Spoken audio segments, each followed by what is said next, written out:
there, my name is Sarah Whitcroft. I'm a maternal child health worker in Cycus and Vanderhoop, and today I'll be showing you how to make an Irish stew.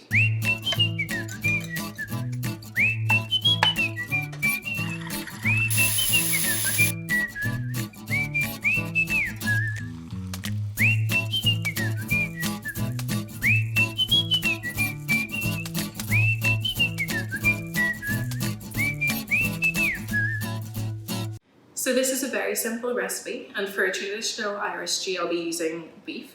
But if you have another meat, if you have moose meat or something like that that you would like to use, it's very easy to substitute this, and you can just change up your spices and seasonings to suit the meat as well. So first step, you're going to get your beef. I bought this pre-cut from the grocery store, but you can cut your meat into these kind of cubes. And then I've just got some plain flour here. I'm going to put the meat into the flour and make sure it's all coated.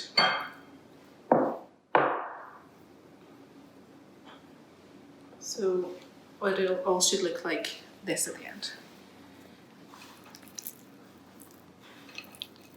And you can add more flour if you need.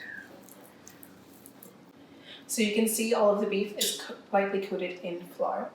What I'm next going to do, I've got some olive oil that's been heating here on a medium heat in the pan. And I'm just going to put the meat in there and let it seal. What the flour does is make the stew nice and thick.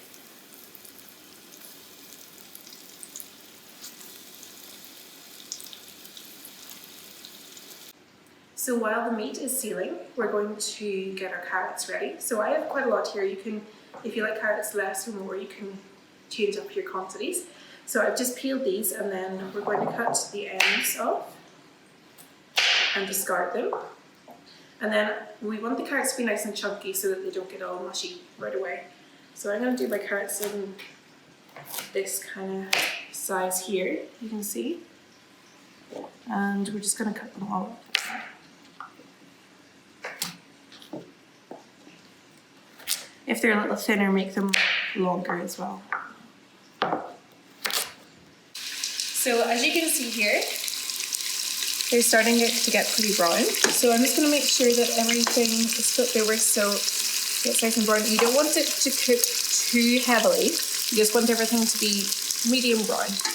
And then after that, we're going to put some carrots in and also some beef stock. So the meat is all nicely brown. So the next thing I'm going to do is put the carrots in. And they're running away from me. And then we're going to put some beef stock in and let it simmer for a couple of hours. So for this recipe, we're going to use 4 cups of beef stock or beef bouillon or whatever you would like to use in place. So 4 cups is about 1 litre, so I've got some boiling water here. Just be really careful with this. I'm going to put it up to the mark. There. And then what I've got are the little beef stock sachets. If you have another method of doing this, that's totally fine. And we're just going to put them in there and give it a bit of a stir. And you can let that sit for about a minute or so just to get all nicely stirred in, and then we'll put it into the pot. So I've just poured in the beef stock, and you just need to make sure that it's enough, if you want to look here, to cover all of the meat and carrots. So you can see it's like that, so nothing's exposed. What we're going to do is we're going to leave this on a low to medium heat, and for about an hour, or just more if you would like, we're going to leave this to simmer. After that, we're going to put some potatoes in, so I'll show you how to do that next. Also, if you don't want to leave this on the stove for that long, you can also put it in the oven. Just make sure you're checking every now and again to make sure that it's not bubbling over or nothing's drying out. And I almost forgot to tell you, so at this point you can also put in some more seasonings if you haven't done that already. I just put a little bit of salt and pepper in, and I'm also going to put some thyme leaves in. These are just a really nice flavour. It gives it a little bit more something. So I'm just going to put a couple of sprinkles of those in there. and stir it in. It's also nice to put even a little bit of garlic or some oyster sauce. Some people put like red wine or Guinness or something like that in as well, so it's really up to you what you would like to put in.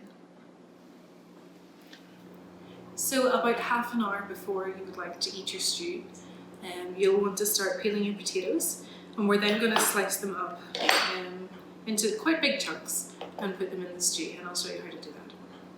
So as you can see, I've finished peeling all of the potatoes. Now what we're going to do is cut them into fairly big chunks, around about that size there.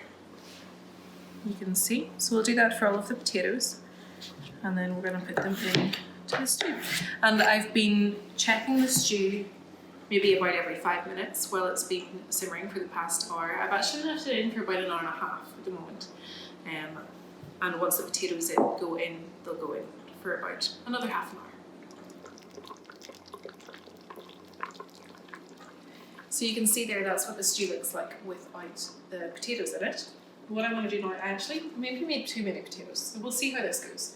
I'm just going to put them all in, and make sure you don't splash yourself. You can see the kind of chunks, the size of the chunks that I made there. And at this point, what you can also do, if it looks like it's going to be too dry, if the liquid has reduced too much, so you can put another bit of stock in as well if you want to make that up. So I'm going to see how this looks like without all of those potatoes. Give it a bit of a stir. Okay, if you want to look at this. So we're going to stir that in. And actually, I think I want a little bit more liquid, just so that all the potatoes are covered and they'll cook evenly. So because I need a little bit more liquid, I've just made up some more stock. I'm going to pour some of that in until it covers the potatoes. Okay, just about like that. And stir it all together again. And I'm going to leave that on a medium to high heat for about half an hour, and I'll just check it every 5 or 10 minutes or so to see how it's doing. Okay, so let's take a look in here. So as you can see, it's looking pretty nice and thick. What I did every about 5 or 10 minutes was give it a good stir so that the potatoes would take in some of the liquid as well. So it looks just about ready to serve up. So let's see, let's get a spatula or a big serving spoon.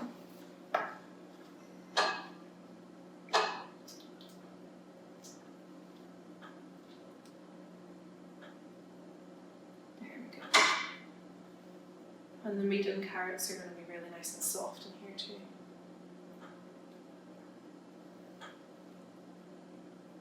Perfect. And this is a really filling meal, perfect for winter time. There we go.